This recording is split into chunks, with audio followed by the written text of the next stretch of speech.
Pada tahun 1928, Gubernur Jenderal Hindia Belanda, Tuan Andries Cornelis Dirk de Graaf, bersama istri dan rombongannya melawat ke Pesanggerahan Pracimoharjo.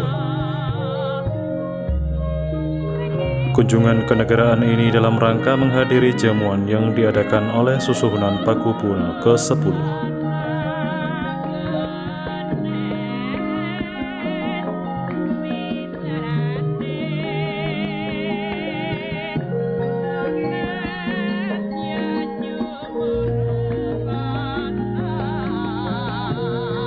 Selain de Graaf, kunjungan kenegaraan lainnya juga pernah dihadiri oleh Gubernur Yogyakarta Van Kessler Verkruwer, Gubernur Jawa Timur Van der Plas, dan masih banyak lagi tamu undangan yang pernah mengunjungi Pesanggerahan Pracimoharjo.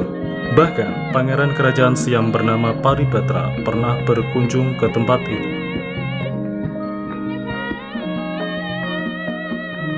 Pesanggerahan Pracimoharjo dibangun pada masa pemerintahan Pakubuwono ke-4. Awalnya hanya bangunan limasan yang sederhana. Pesanggerahan tersebut digunakan untuk memantau perkebunan kopi milik Kasunanan Surakarta Hadiningrat. Kemudian renovasi besar-besaran dilakukan pada masa pemerintahan Pakubuwono ke-10 dengan penambahan kolam air mancur, alun-alun, pendopo, peringgitan serta taman sari. Konon Pesanggerahan Pracimoharjo seringkali dianggap sebagai miniaturnya Keraton Kasunanan Surakarta di kota Solo. Pada tahun 1947, Pesanggerahan Pracimoharjo digunakan sebagai markas militer tentara peta pimpinan Slamet Riyadi dalam Operasi Gege. Pada masa agresi militer Belanda kedua, pesanggerahan ini sengaja dibakar oleh para pejuang agar tidak digunakan sebagai markas militer Belanda dalam taktik bumi hangus. Seluruh bangunan pendopo utama luluh lantah dalam peristiwa tersebut. Yang tersisa hanya bekas kolam air mancur, pagar keliling, dan sanggar panglerman. Pendopo utama saat ini adalah bangunan baru. Kemudian dibangun pula patung Sinuhun Pakubuwono ke-10 yang konon berdiri di atas bekas kamar beliau. Di belakang saya ini adalah Pesanggerahan Pracimoharjo yang terletak di Desa Paras, Kecamatan Cempaka, Kabupaten Boyolali. Jadi pesanggerahan ini merupakan miniatur dari Keraton Kasunanan Surakarta. Di depan pesanggerahan ini terdapat sebuah tanah yang lapang. Kemudian ada 2 kolam air mancur di sini, dan kita bisa melihat di sana itu masih ada airnya ya, dan sini juga karena sebenarnya paralon di situ masih berfungsi untuk jalur air. Dan kali ini saya akan spill sedikit tentang Pesanggerahan Pracimoharjo ini. Oke, ikuti terus. Ini masih bersama dengan Om Roy dari Gresik. Ini kebetulan dia pulang mudik ke Salatiga dan mengajak collab konten ya. Oke, ini dia Pesanggerahan Pracimoharjo.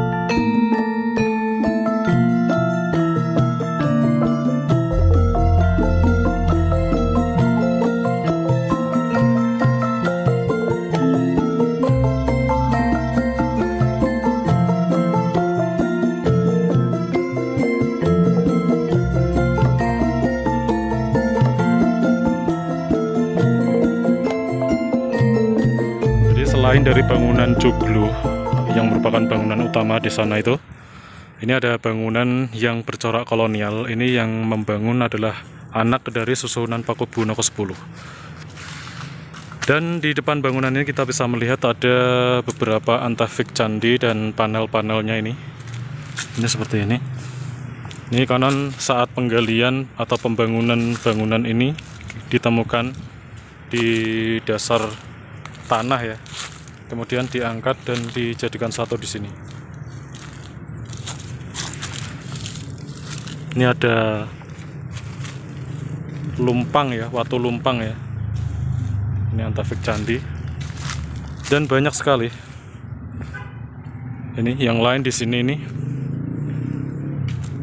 Ini ada patung Nandi ya, atau tunggangan Dewa Siwa ini.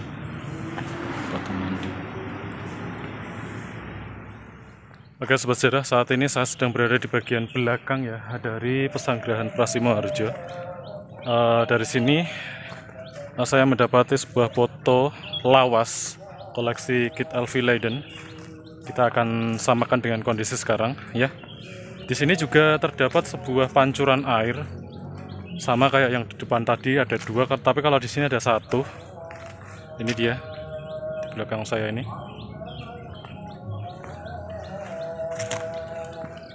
Dan dari foto koleksi Kit Elvi Leiden ini diambilnya dari atas ini.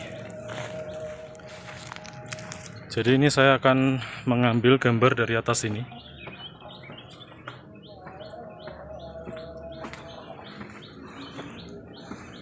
Ini di belakang ini sudah perkampungan warga ya.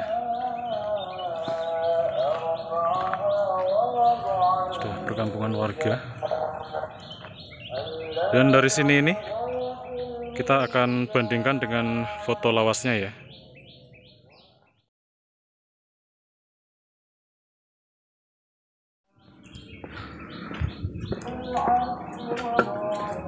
Oke, mungkin itu dulu informasi yang bisa saya sampaikan tentang Pesanggerahan Prasimoharjo. Tapi saya sedikit beruntung bisa bertemu dengan pesanggerahan ini. Nasib malang itu dialami Pesanggerahan Madusita, yaitu kediaman milik Johannes Agustinus de Senjo itu yang terletak di Ampel itu sudah hilang ya, tak berbekas. Hanya letaknya masih bisa dikenali lewat foto peta Belanda, itu ada. Cuman struktur bangunannya sudah hilang. Cuman untuk Pesanggerahan Prasimoharjo ini kita bisa melihat tinggal-tinggalannya seperti ini, tembok yang mengelilingi. Dahulu di sini ini banyak rumah-rumah ya atau kamar-kamar untuk para tamu-tamu undangan kenegaraan. Nah, seperti kolam, seperti tangga itu, kemudian kolam yang di depan sana itu juga masih tersisa ya. Oke, dan mungkin itu dulu informasi yang bisa saya sampaikan tentang Pesanggerahan Prasimoharjo. Lain kali kita bisa mampir ke sini lagi dengan membahas lebih tentang pesanggerahan ini. Kurang lebihnya saya mohon maaf. Saya akan lanjut berpetualang bersama Om Roy. Dan kita akan bahas tentang daerah-daerah atau situs peninggalan dari masa kerajaan hingga masa kolonial. Saya lebih suka kolonial ya, seperti halnya ini salah satu peninggalan kolonial juga. Oke, sekian dulu informasi yang bisa saya sampaikan, kurang lebihnya saya mohon maaf. Dan selalu dukung channel saya dengan menekan tombol subscribe dan lonceng notifikasinya agar kalian update selalu video-video menarik tentang sejarah kolonial Hindia Belanda di Nusantara melalui channel Triana Era Vlogger. Oke, sampai jumpa di video saya selanjutnya.